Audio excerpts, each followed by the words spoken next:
Marvel renouvelle sa stratégie de production et voici les changements à venir. Il va sans dire que post-Endgame, le studio a été confronté à une série d'obstacles aussi bien internes qu'externes, sans précédent.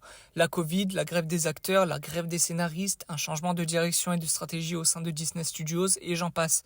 Vous l'avez peut-être ressenti, mais ces dernières années, Marvel Studios était éparpillé, privilégiant la quantité à la qualité. Mais depuis Thunderbolts, Bob Iger a annoncé que c'est le premier et le meilleur exemple de la nouvelle stratégie du MCU, qui privilégie donc la qualité cette fois-ci à la quantité.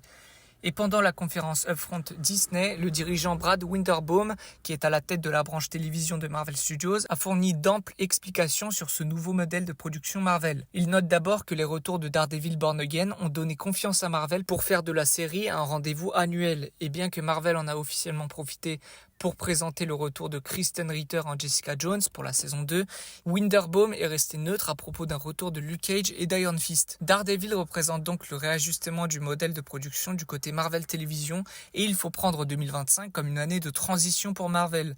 Iron Earth et Wonder Man représentent donc l'ancien modèle. Autre point à noter, Marvel souhaite se concentrer sur des séries avec plusieurs saisons, en produisant 1 à 2 séries en live action, 3 films maximum par année et 2 séries animées par an. En évitant donc de mettre en vedette les grandes stars des Avengers, mais sans en exclure des apparitions. Le producteur a aussi déclaré que par rapport à l'interconnectivité des séries, on devrait pouvoir les regarder indépendamment, sans connaître toute l'histoire du MCU. Mais il précise cependant que si elles ne sont pas connectées, on perd de ce qui fait le MCU ce qu'il est. C'était donc les grands points à retenir. Mais vous, qu'en pensez-vous? Est-ce que cette nouvelle stratégie vous plaît?